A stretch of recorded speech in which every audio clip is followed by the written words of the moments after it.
तो मैं ये अरबी की सब्ज़ी और दूसरा साग और तीसरा कढ़ी या फिर दही वाला पलदा जिसको हम अक्सर हमारे पलटन में रेजिमेंट में एक बार दिन में डेली बनता ही बनता था।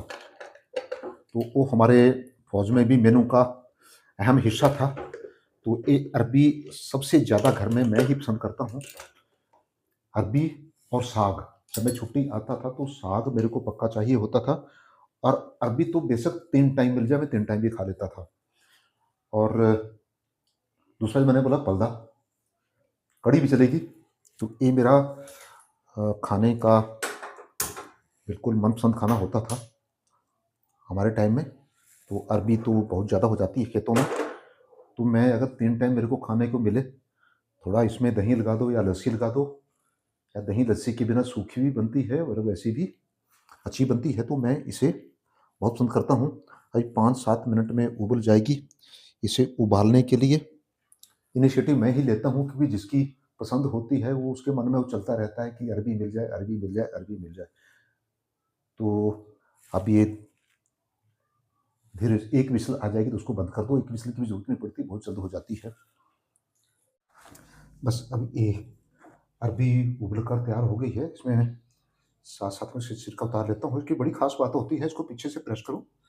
ऐसे प्रेस करने के बाद ये पूरी की पूरी निकल जाती है। और जैसे मैं बोल रहा था कि इसे सबसे ज़्यादा घर में पसंद मैं ही करता हूँ। बच्चे तो इतना ज़्यादा पसंद नहीं करते, क्योंकि जो चीज़ें बचपन में खाई होती है पसंदीदा, वो चीज़ें बन जाती है। जैसे आजकल बर्गर, पिज़्ज़ा और फ़ास्ट फूड का चलन है। तुरंत बच्चे ऑनलाइन करके मँगवा लेते हैं। और हमारे टाइम में ये ऐसा कुछ नहीं था। ये चीज़ें, इनका चलन नहीं था, चीज़ें नहीं थी। और गाँव के माहौल में तो आज भी ये चीज़ें जो है वो नहीं मिलती है, जो ऑनलाइन लेने की है। तो लेकिन अब ज़्यादातर जैसी हमारी जीवन शैली हो गई है, जैसे हमारे काम करने के तौर तरीके हो गए हैं, क्योंकि सारे काम घंटों आप लैपटॉप के ऊपर या कंप्यूटर के ऊपर बैठते हो, घंटों आपको ऑनलाइन काम करना होता है। और कई बार तो इतना बिजी शेड्यूल हो जाता है कि घर में काम करने के लिए, खाना बनाने के लिए भी समय नहीं होता। तो वैसी हालात में फिर बच्चे ऑनलाइन का सहारा लेते हैं, क्योंकि खुद काम करने का इतना समय नहीं होता, इतना काम कर नहीं पाते। तो फिर वो चीज़ें धीरे-धीरे वो आदत बन जाती है हमारी वैसा ही खाने की, और बॉडी उस चीज़ को एक्सेप्ट कर लेती है। लेकिन समय के साथ जैसे हम देख रहे हैं, फिर इन चीज़ों के दुष्प्रभाव भी शरीर में देखने को मिलते हैं। तो लेकिन क्योंकि बात तो अपने जो हमारा पारंपरिक खान-पान है, जहाँ-जहाँ धरती के ऊपर जो-जो इंसान रहता है, उस इंसान को धरती के उसी कोने पर ईश्वर ने खाने-पीने की व्यवस्था कर रखी है। जो लोग समुद्रों के आस-पास, समुद्रों के टापुओं के बीच में रहते हैं, उनके खाने-पीने के लिए वहाँ मछली ही मुख्य साधन होता है। मैं वेस्ट बंगाल या असम में जब हम देखते हैं, तो खासकर बंगाल में तो हर घर में आपको तालाब मिलेगा। विशेषकर मैंने ऐसा भी देखा कि जहाँ जिस घर में मछली का तालाब नहीं है, वहाँ बड़ी दिक्कत आती है। तो ऐसे ही हर जगह का अपना-अपना खान-पान का तरीका है, तौर तरीका है। मैं मिज़ोरम में पोस्टिंग था, तो वहाँ लोग जो ये स्नेल होती है, जो शंख-सीपी होती है, उसको पानी में से पकड़कर उनका ढेरों के ढेर उसके लोग लेकर आते थे और वहाँ उसको बेचते थे। तो वहाँ लोग ज़्यादातर कुछ भी ऐसा खाते हैं। तो जहाँ-जहाँ का जिस-जिस स्थान का जो-जो खान-पान है, जैसे-जैसे वहाँ कुछ चीज़ें पैदा होती है खाने-पीने के लिए, वैसा ही वहाँ के तौर तरीके और खान-पान बन गया है। तो ऐसे ही बात चली थी अरबी से कि मैं ज़्यादा पसंदीदा मेरा ये है। तो क्योंकि हम बचपन से खाते आए हैं, तो अब वो पसंदीदा तो होगी ही होगी। जो चीज़ें बचपन से खाई होती है तो उन्हें खाने को मन करता है, तो हम खाते भी हैं। तो कई बार खान-पीन को लेकर, खान-पान को लेकर, खाने-पीने की चीज़ों को लेकर लोगों में मतभेद भी पैदा हो जाते हैं।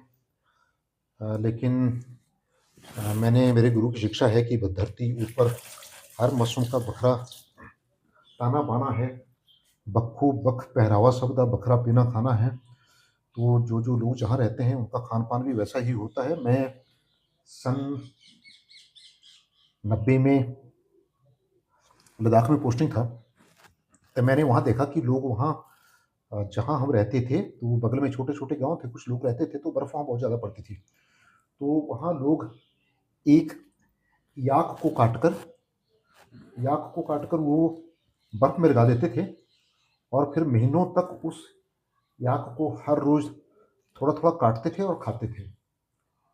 तो अब वो उनका खान-पान वैसा ही था कि वो अ, याक जो काट दिया, तो अब उसको वो काटते रहेंगे, खाते रहेंगे, थोड़ा-थोड़ा, क्योंकि बर्फ़ है, तो बर्फ़ वहाँ महीनों पिघलती नहीं है, तो हर रोज़ बर्फ़ पड़ेगी, पिघलेगी नहीं, ज़मीन नंगी होती नहीं है और कोई साग-सब्ज़ी वहाँ होती नहीं है, तो फिर वो उनका खान-पान वही होता है। तो अगर हम उनसे नफ़रत करेंगे भी, ये तो इसको खाते हैं, तो अब उनका वहाँ की जो जीवन शैली है, वहाँ का जो खान-पान वैसा ही है, जैसा वहाँ मिलता है, वैसा वो अ, सदियों से खाते आए।